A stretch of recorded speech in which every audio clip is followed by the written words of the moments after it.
Саламатсыздар ма оқушылар? Бүгінгі сабағымыздың тақырыбы Қазақстан қала мәдениетінің дамуындағы Ұлы Жібек жолының рөлі.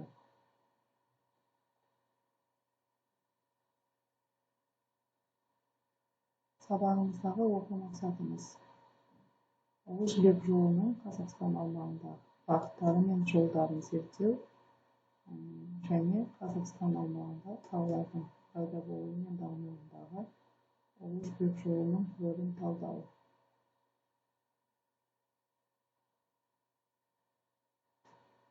Ұлы Жібек жолының даму тарихына келетін болсақ, Ұлы Жібек жолы батыс пен шығыстың арасындағы ежелгі және орта ғасырлық жол. Біздің заманымызға дейінгі 2-ші ғасырдың ортасынан 14-ші ғасырға дейін, яғни теңіз жолының ашылуына дейін өмір сүріп кеткен жол болатын. 1877 жылы неміс географы Лихтгофен батыс пен шығыс арасындағы байланысты түсіндіру үшін жібек жолы терминін ұсынды. Евразияның тарихында маңызды орын алғандықтан, ол жібек жолына ұлы деген сөзі қосылып, Ұлы Жібек жолы атанып кетеді. Ұлы Жібек жолының қалыптасуы.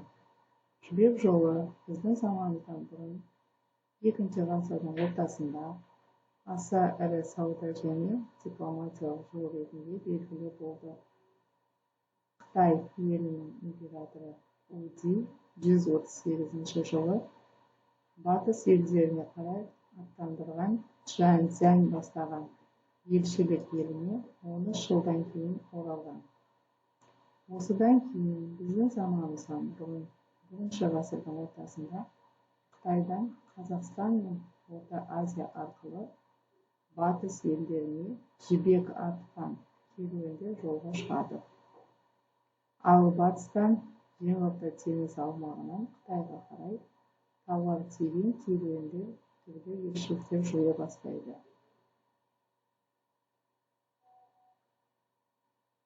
Ұлы Жібек жолының бағыттарына келетін болсақ, жалпы оңтүстік және солтүстік бағыт болып екіге бөлінеді.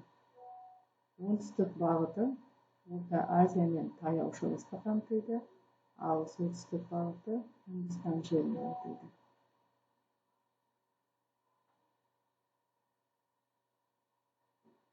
Ұлы Жібек жолының жалпы Қазақстанның қала мәдениетінің дамуындағы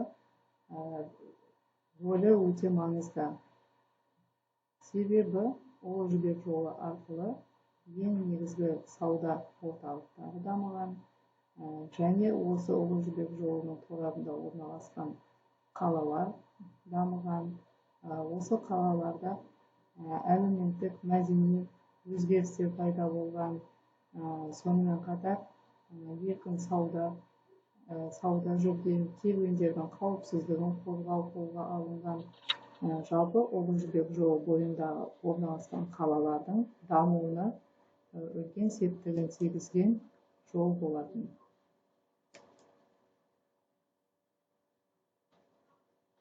Ұлы Жібек жолын біз 2 тармаққа бөлеміз: солтүстік және оңтүстік деп. Бұл солтүстік бағытына оңтүстік Қазақстандағы Испиджаб қаласына келіп, және 2 тармаққа бөлініп кеткен. Бұл Орта Азия және Түркістан арқылы. Яғни Сырдарияның төменгі ағысымен батыс Қазақстанға шығып, Қара теңіздің солтүстік шығыс жағынан айналып, Еуропаға қарай өтетін. Ал оңтүстік бағыты Ферғана, Самарқан, Иран, Сирия, Ирак елдерінен Жерорта теңізіне шыққан. Ұлы Жібек жолының тарихи маңызы. Неде десек, ол әрине осы түркі тілдес халықтардың отырықшылануына, сауданың, қалалардың дамуына, елдер арасында экономикалық байланыстың дамуына, сонымен қатар мәдени байланысты дамытты. Ұлы Жібек жолының бойымен тасымалданған тауарларға бізде көбінесе мынау ыдыс-аяқтар, жібек маталар, сонымен қатар кептірілген жеміс-жидектер болатын. қолдан жасалған құмыралар, саз балшықтан жасалған құмыралар.